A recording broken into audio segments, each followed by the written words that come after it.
Jesus disse: Aquele que crê em mim, esse também fará obras que eu faço, e as fará maiores do que as que eu fiz. Mas como isso é possível?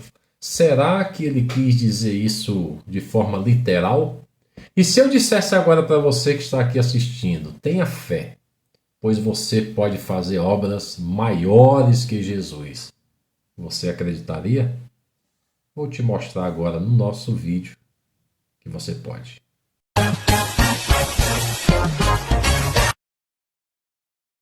Vamos testar um exemplo prático.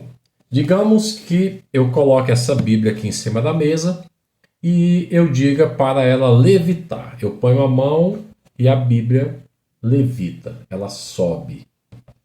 Uma segunda pessoa diz que vai colocar a mão sobre a Bíblia e ela vai levitar. Então ela vai colocar a mão aqui e vai levitar.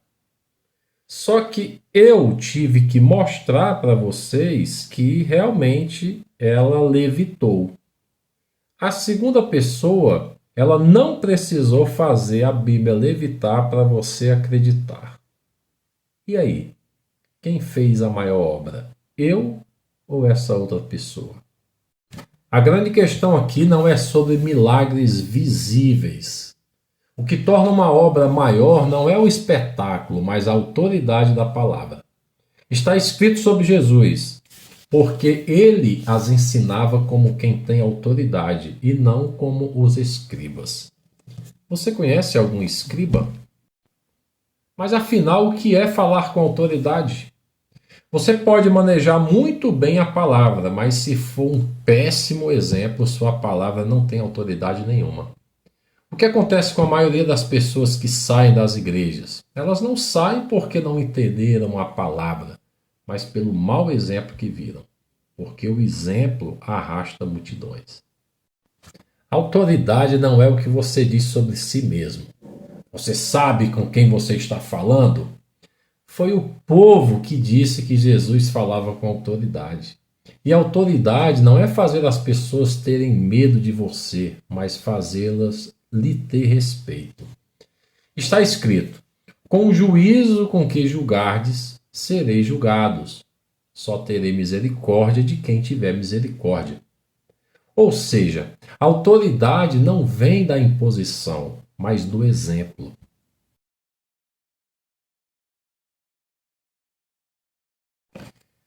Se quiser fazer obras maiores, não se preocupe tanto com milagres. Seja exemplo, fale e viva com autoridade. E os outros reconhecerão isso em você. Espero que no vídeo de hoje você tenha tido o discernimento do que é ter autoridade e do que é manusear muito bem a palavra. Aí você escolhe entre ter autoridade na sua vida ou se tornar um escriba, como Jesus falou aí na palavra, né? Ele falava com autoridade, não como os escribas e fariseus. Aí você tem essas opções: falar com autoridade, ser um escriba ou ser um fariseu. Eu gostaria de finalizar aqui para vocês que são chamados de desigrejados, ou você que fala para alguém que não está em um templo, como você participa, talvez, em que essas pessoas são consideradas desigrejadas. As escrituras, elas falam o seguinte: não deixando as vossas congregações como é o costume de alguns.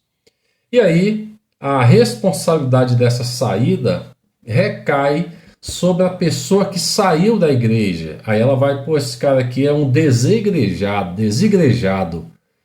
Só que o mau exemplo que ela viu lá dentro da igreja tem que ser levado também em consideração. Então a pessoa sai porque ela está vendo maus exemplos dentro da igreja e aí ela leva a culpa, porque o cara que está fazendo mau exemplo ele é esquecido. De repente, ele é apenas um escriba e um fariseu. Essa pessoa reconheceu isso nela, não está vendo autoridade na vida dela, se afasta e ela leva a culpa. Então nós temos que inverter o sentido e saber o motivo por que essa pessoa saiu da igreja.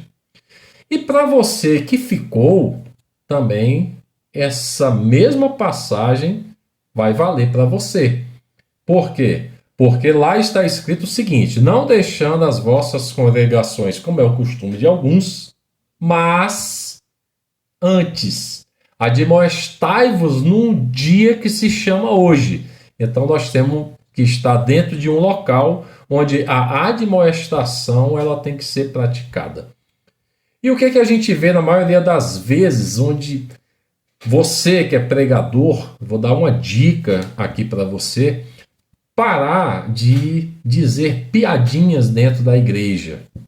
E aí eu vou te dar aqui o exemplo para você, se eu estiver fazendo isso, você já começar a se consertar e aumentar a sua autoridade.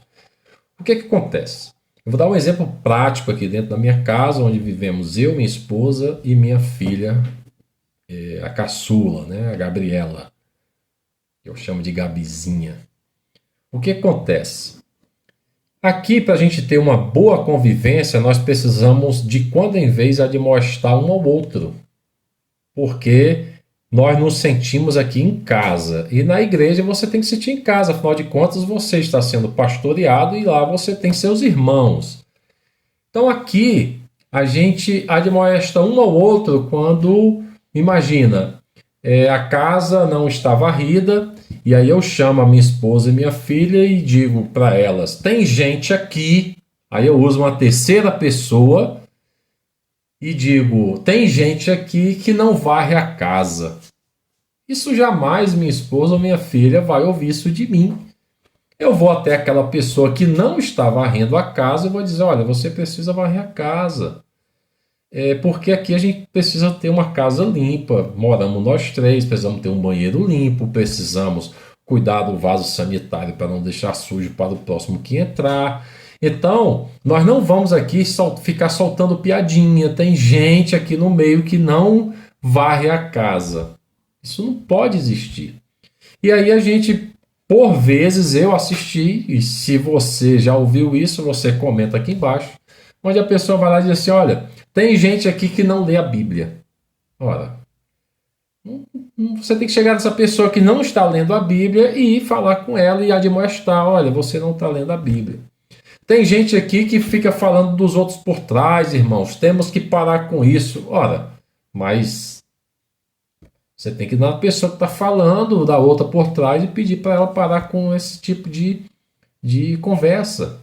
É desse jeito que nós temos que aumentar a autoridade. Então, espero que você tenha entendido o que é inverter o sentido. Se você entendeu, eu te peço que seja um inscrito no canal, envia esse vídeo para quem você acha que tem que ser admoestado nesse sentido e ativa aí o sininho para você receber os próximos vídeos. Eu sou Marcos Amaro, invertendo sentidos.